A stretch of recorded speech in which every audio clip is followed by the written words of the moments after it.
15 जनवरी के बाद से ही आपको अपने गार्डन को फेब्रुअरी गार्डनिंग के लिए रेडी करना होता है और इसके लिए आपको बहुत सारे गार्डनर में वर्क भी करने पड़ते हैं, जैसे कि कटिंग से लेकर पौधों की कटाई छटाई तक।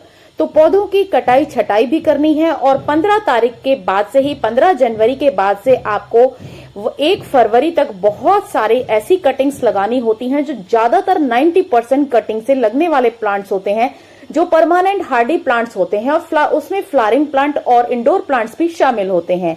तो देखिए, आज मैंने जो है इस चीज की शुरुआत कर दी है और वीडियो को बहुत ज्यादा लंबा नहीं करूंगी, लेकिन इसे पार्ट्स में डिवाइड कर दिया है क्योंकि एक वीडियो में आप सारे प्लांट्स की कटिंग दिखा भी नहीं सकते और कर भी नहीं सकते हैं। एक दिन में सिर्फ आप 1 या 2 प्लांट को ही शिफ्ट कर सकते हैं क्योंकि पूरी तैयारी करनी पड़ती है और मिट्टी वगैरह उनके लिए एक प्रॉपर तैयार करनी पड़ती है। तो मैंने इतने सारे कंटेनर्स रेडी कर लिए हैं। इनमें मैंने रेत और मिट्टी का इक्वल कॉम्बिनेशन लिया है जिसमें कटिंग सरवाइव बहुत अच्छे तरीके से करती है।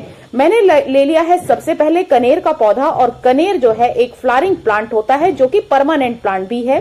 तो इसे मैं 2 तरीके से लगाऊंगी, पानी में भी प्रोपोगेट करूंगी और करूंगी इसे मिट्टी में रेत के कॉम्बिनेशन में डायरेक्ट। तो देखिए, इस तरीके से गुच्छे से ये जो मैंने सुंदर सा बुके बनाया है, ये बनाया है मैंने पानी में लगाने के लिए। बाकी जो बिना लीव्स वाली जो स्टेम्स हैं उन्हें मैं लगाने वाली हूँ डायरेक्ट अपने पॉट में।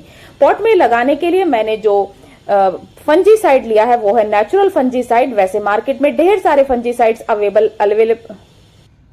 मैंने इस बात को बिल्कुल भी एडिट नहीं किया, जो अभी मेरे मुंह से निकली अवेलेबल शब्द बोलने में मुझे हिचकिचाहट सी हुई और ये बहुत ही ज्यादा फनी लग रहा था। लेकिन आज मैंने ये जो सीन है इसको बिल्कुल भी स्किप नहीं किया क्योंकि हंसने का अधिकार सबको है और गार्डनिंग तो खुशी खुशी करनी ही चाहिए।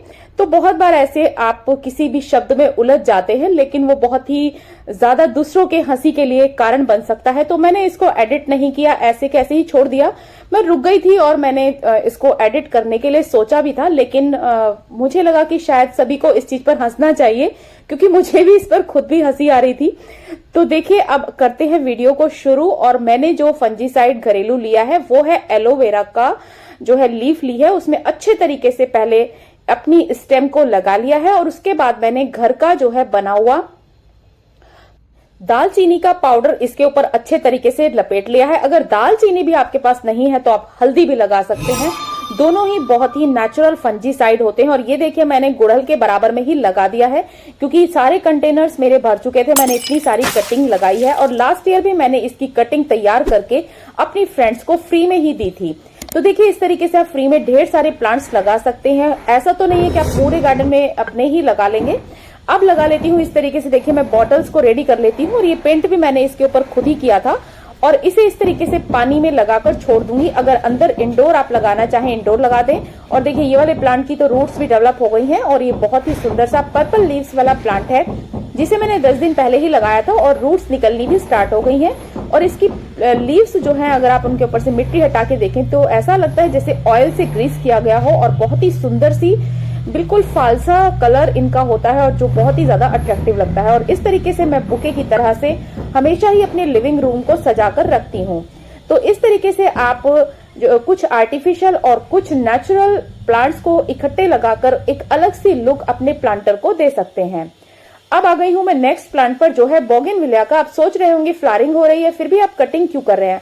आप देख सकते हैं पेड़ से भी ज्यादा ये जो है बुशी हो रखा है। बहुत ज्यादा ये स्टेम्स इसमें से बहुत ज्यादा निकली हैं, लेकिन इस बार मुझे इसे ट्री की तरह नहीं। अब देखिए, इतना लंबा ये मेरे जो कपड़े मैंने सुखाए हुए हैं उनके ऊपर ही गिर गया है। आप अंदाजा लगा सकते हैं कितना बड़ा था। और अब मैं इसको जो है इसकी कटिंग्स जगह जगह लगा दूंगी और जो भी मेरे पास सामान मिलेगा जैसे पॉली बैग्स वगैरह या फिर मिठाई के पुराने कंटेनर्स होते हैं उन सभी में मैं इसको लगा दूंगी।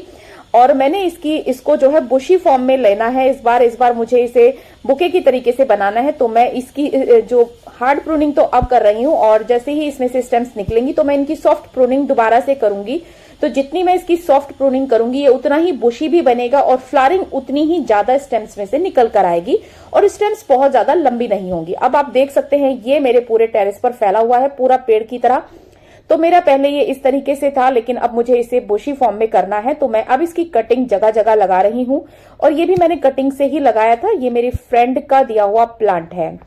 अब आप देख सकते हैं टेरेस पर हो रखी है ढेर सारी गंदगी, क्योंकि मैंने सारे प्लांट्स की कर दी है कटिंग। इस टाइम पर आप कटिंग जो है जरूरी है आपके लिए करना। यह है इंसुलिन प्लांट जिस पर फ्लावरिंग हो रखी थी, और फ्लावरिंग को मैंने कर दिया है कट, क्योंकि बरसात में फिर से इसमें फ्लावरिंग स्टार्ट हो जाती है। तो जितने आप फ्लावर्स ऊपर से हटा देंगे उतनी ही स्टेम्स आपको मिल जाएंगे, और ज्यादा से ज्यादा पत्तों की आपको जरूरत पड़ती है, इनके फ्लावर्स की जरूरत नहीं होती है। हालांकि फ्लावर्स बहुत ही सुंदर लगते हैं खिले हुए। गुड़हल की भी हार्ड प्रूनिंग कर दी है, और गुड़हल की कटिंग्स को भी मैंने लगा दिया है। और बोगेनविलिया की जो है छोटी छोटी स्टेम्स जो है 6-6, 7-7, 8-8 इंच की कर ली है। और इसकी कटिंग को लगाने से पहले आपको इसके नीचे से कांटों को रिमूव करना होता है, क्योंकि अगर आप कांटे रिमूव नहीं करेंगे तो आपका जो है रूट्स डेवलप नहीं होगी। जहां से आप कांटे रिमूव कर देंगे वहीं से आपकी रूट्स डेवलप होनी शुरू हो जाएंगी प्लांट की। इसको मैं जरा सा भी जो इसका पतली से पतली स्टेम होगी उसको भी लगाने वाली हूँ, और मोटी से मोटी स्टेम भी लगाने वाली हूँ। वैसे अगर आपकी नहीं चलती है कटिंग तो आपको उंगली जितनी मोटी स्टेम लगानी चाहिए, वो ज्यादा जल्दी जो है सरवाइव कर जाती है। हालांकि पतली स्टेम भी सरवाइव कर जाती हैं। मैंने आपको अपनी पुरानी वीडियोस में भी दिखाया है। मेरी जो है जो इसकी बोगेनविलिया की मैंने कटिंग लगाई थी वो कम से कम 4 महीने के बाद अपने आप ही बिल्कुल लकड़ी जैसी लगती थी, लेकिन 4 महीने के बाद अपने आप ही उसमें से स्टेम्स निकलनी स्टार्ट हो गई थी। तो अगर आप इसकी कटिंग लगा रहे हैं तो ऐसी जगह पर लगाकर रख दीजिए जो आपके गमले को घेरे नहीं, और आपको जो है जब आप कटिंग लगा दे तो आपको ये नहीं लगे कि आपको इस गमले की जरूरत थी और अब आप जो है इसका यूज नहीं कर पा रहे हैं। तो देखिए इस तरीके से मैंने मेरा ये गमला खाली पड़ा हुआ था, और इसमें थोड़े थोड़े से ये फूलों वाले पौधे लगे हुए थे गेंदे के, तो इन्हें मैं यहाँ से निकाल दूंगी और सिर्फ इसको ही छोड़ूंगी। लेकिन अभी फिलहाल कटिंग लगाई है तो ये चारों तरफ से पौधों से घिरा रहेगा तो ही ज्यादा अच्छा रहता है। अगर आपके पास गमले नहीं है तो आप किसी बड़े गमले के पौधे के नीचे बराबर में भी उसकी कटिंग लगा सकते हैं, और जिस पौधे से की कटिंग आपने की है उसके बराबर में भी लगा सकते हैं, क्योंकि मदर प्लांट के पास में अगर आप कोई कटिंग लगाते हैं तो इसके सर्वाइवल के चांसेस ज्यादा होते हैं। एलोवेरा की इस तरीके से स्टेम्स को कट कर करके पूरे जहां पे भी आप कटिंग लगाएं, इसे बिखेरना मत भूलें, क्योंकि ये बिल्कुल फंजीसाइड की तरह से काम करता है।